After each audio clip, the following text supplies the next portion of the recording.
सागर के बहुचर्चित कनेरादेव हत्याकांड के आरोपियों और बीजेपी नेता मस्तराम घोसी का राजघाट रोड पर निर्माण ढा दिया गया। उसके मैरिज गार्डन और दुकानों पर बुलडोजर चला दिए। सुबह पुलिस और प्रशासन ने कार्रवाई शुरू की, लेकिन दोपहर में हाई कोर्ट जबलपुर बेंच के स्टे ऑर्डर की वजह से नगर निगम की टीम को एक्शन बीच में रोकना पड़ा। मैरिज गार्डन के बगल से ही भाजपा नेता का 40 बिल्डर ग्रुप का ऑफिस भी है। मौके पर पूर्व सांसद लक्ष्मी नारायण यादव और उनकी बेटी सुधीर यादव पहुंचे और प्रशासन की कार्रवाई पर आपत्ति जताई। कनेरादेव हत्याकांड मामले में सोमवार को पुलिस और प्रशासन की टीम आरोपियों के अवैध निर्माणों को तोड़ने के लिए पहुंची। हत्या की आरोपित भाजपा नेता मस्तराम घोसी ने राजघाट रोड पर स्थित मैरिज गार्डन का निर्माण किया था, साथ ही दुकानें बनाई थी जिसमें वह अपना 40 बिल्डर का ऑफिस संचालित करता था। यह निर्माण अवैध रूप से किया गया था, जिस पर सोमवार को टीम ने पहुंचकर कार्रवाई की। कार्रवाई के दौरान 2 जेसीबी मशीनों की मदद से निर्माण को तोड़ा गया। जबलपुर हाईकोर्ट ने आरोपी पप्पू घोसी की पत्नी संध्या के नाम पर उक्त मकान, यह जगह आरोपी पप्पू घोसी की पत्नी के नाम पर, इसको लेकर उन्होंने हाईकोर्ट में पिटीशन लगाई थी, जिसके चलते कार्रवाई रोकी गई। मौके पर बीजेपी के पूर्व सांसद लक्ष्मी नारायण यादव, सुधीर यादव सहित उनके लोग पहुंचे और उन्होंने आपत्ति जताई। जी बताएं जी, आज आप यहाँ पर आई हैं महिला समूह के द्वारा, क्या मामला लेके आई हैं और क्या बात रखना चाह रही हैं आप अपनी?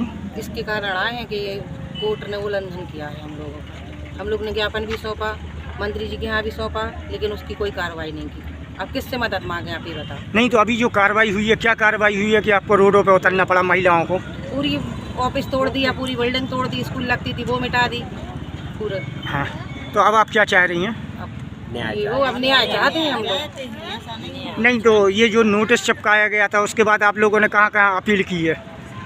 सीएम ऑफिस, सीएम के यहाँ की हम लोग, और कलेक्टर ऑफिस गए थे हम लोग, और बीजेपी ऑफिस गए थे, तो उसके बाद भी आप लोगों की नहीं सुनी? सुनवाई नहीं हुई। और विधायक के यहाँ भी आए थे हम लोग। तो क्या कारण है कि 15 दिन की बोला था, पर उन्होंने अचानक में बताया भी नहीं है और तोड़-फोड़ चालू कर दी। तो अब आप क्या चाह रही हैं कि क्या न्याय मिले हम लोगों को? ना महिलाएं रह पा रही हैं, ना कुछ हो रहा है। अभी भी हमारे भाई लोगों को बिठा लिया है, मतलब उन्होंने मना किया कि मतलब नहीं तोड़-फोड़ करो, 1-2 दिन की मदद दो, पर नहीं दी उन्होंने मदद। ठीक, क्या शुभ नाम लिखती हैं आप? पूजा पटेल। आज कार्रवाई हुई, इसको लेके क्या आपत्ति, आपको किस बात का विरोध है? हम कागज़ थे कंप्लीट पूरे, स्टे ऑर्डर भी था, तो हम कहने का मैं तो बैठे गाड़ी में चलो, तो हम वहाँ दिखाने गए तो ये देख लिया, पढ़ लिया और हमारा मोबाइल जब्त कर लिया और हमें गाड़ी में बैठा रहे 2 घंटे। किस चीज़ का स्टे ऑर्डर लाए थे आप? बिल्डिंग का। क्या नोटिस मिला था, किस लिए आपको जाना? कोई नोटिस नहीं आया। कोई नोटिस नहीं आया। तो स्टे ऑर्डर क्यों लिया था आपने? ये बिल्ड इस पर वो चुपा तो 7 तारीख को, 7 तारीख का था, तो लेकिन 11 तारीख को 10 को चिपकाया था उनने, तो हम लोगों ने ऑर्डर लिया, तो स्टे ऑर्डर आ गया था, तो जे दिखाने गए तो हमें भी पुलिस वाले बिठा ले गए। कब गए थे आप न्यायालय में? स्टे ऑर्डर कब मिला? 7 तारीख। इसमें जो नॉन्स हैं उसमें क्या, किस आधार पे आपको स्टे ऑर्डर मिला था? डॉक्यूमेंट सबमिट करने के लिए टाइम दिया गया था कि अपन स्टे ऑर्डर इसलिए लिया गया था कि हमारे मकानों पर नोटिस चर्चा किए थे, घर की कार्रवाई भी चल रही थी, तो हम लोग स्टे ऑर्डर लेके आए थे कि हमें पर्याप्त समय दिया जाए ताकि हम हमारे डॉक्यूमेंट सबमिट कर सकें। अब जिसके पास डॉक्यूमेंट है वो सब जेल में अंदर बंद कर दिया। अब हम लोग उनसे पूछ नहीं पा रहे कि डॉक्यूमेंट कहाँ है, इसलिए हम लोग ने स्टे ऑर्डर लिया था कि पर्याप्त समय दिया जाए ताकि हम सबमिट कर सकें। सबमिट करने के बाद फिर आप जो भी कार्रवाई जहाँ करनी थी वो आप कर सकते थे। तो आज जब प्रशासन की टीम आई थी तो आपने वो ऑर्डर दिखाया था? ऑर्डर दिखाने गए थे, भैया गए थे ऑर्डर, इनको ने देखा भी, इनको पकड़ के अंदर बंद कर लिया, मोबाइल जब्त कर लिया, और इतनी पुलिस थी कि कोई वहाँ बात करने नहीं जा पा रहा था। वो तो हमारे दादा आए, उनने थोड़ा सा जो आजमाइश की, तब वो जाके बंद कर पाए, नहीं तो वो घर पे भी कार्रवाई कर रहे थे। हमारी वैध कॉलोनी है, उन पर भी जाके नोटिस जारी कर रहे। भाई परमिशन ले रहे, परमिशन में टाइम लग रहा है, उसमें भी टाइम दीजिए ना भाई, आप गवर्नमेंट का काम है।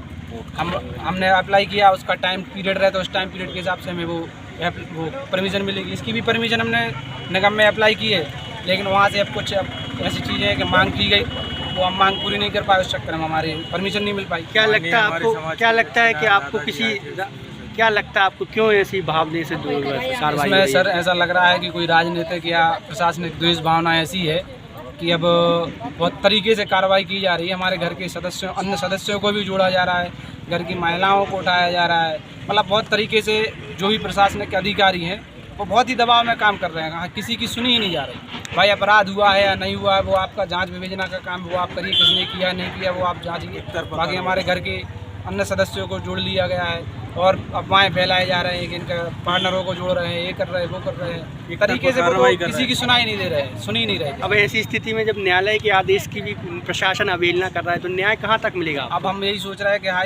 न्यायालय से ही उम्मीद करते हैं कि जब आपके जो कोर्ट का आदेश है उसका उल्लंघन किया जाए तो फिर हमें न्याय कहाँ मिल पाएगा? किससे गुजारिश करेंगे? बस सर मैं उच्च न्यायालय अपना हाई कोर्ट उधर से स्टे ऑर्डर लेके भी आए, तब भी हमारी कार्रवाई नहीं रुकी। वो फुल जोर तरीके से मतलब ऐसे जैसे किसी ने आतंकी हमला कर दिया, 200-300 पुलिस वाले किसी की बात नहीं सुन रहे, ना किसी का मान रहे। इनको भैया को ले गए, ये दिखाने ले गए, इनको बंद कर लिया, मोबाइल जब्त कर लिया। भाई जब जैसे देखने में आया नोटिस उनने गार्डन के लिए चिपकाया गया था, और क्या ये जो दुकानें बनी है इसका भी नोटिस आया? नहीं, इसका कोई गार्डन का नोटिस आया था कि गार्डन पे कार्रवाई करेंगे, तो जो अवैध थी उस पर आप कर सकते हैं। यहाँ कोई भी जगह अवैध नहीं है, जहाँ अवैध है आप करिए, उसमें हमें भी कोई आपत्ति नहीं। यहाँ आपको लग रहा है कि सरकारी संपत्ति है, कहीं भी है आप करिए, लेकिन हमारे इसकी परमिशन भी है, ऐसा नहीं इसकी बिल्डिंग की हम परमिशन भी लेके रखें निगम से, वो भी हमारे पास परमिशन, हम सब कागज लेके गए थे, मगर किसी ने सुना नहीं। आए तो गाली दे के भगा रहे थे कि यहाँ कोई नहीं आएगा। हमारे घर यहाँ पड़ोस की महिलाएं भी गई कि आप जाइए, तो उन्होंने भगा दी, नहीं यहाँ से जाइए, किसी की नहीं सुनी जाएगी। हम सबके पास गए, पटवारी जी के पास भी गए, एडिशनल एसपी पास भी गए कि भाई आप सुनिए, वकील साहब भी गए हमारे, मगर किसी की नहीं सुनी। आप पार्टी के लोगों के साथ पार्टी नहीं, सुनो, इस देश में रूल ऑफ लॉ चलेगा या पुलिस राज चलेगा? मैं एक ही सवाल पूछता हूँ।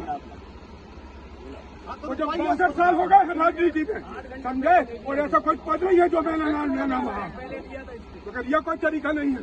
अफसरों के ऐसी मंदिर चल जाएंगे।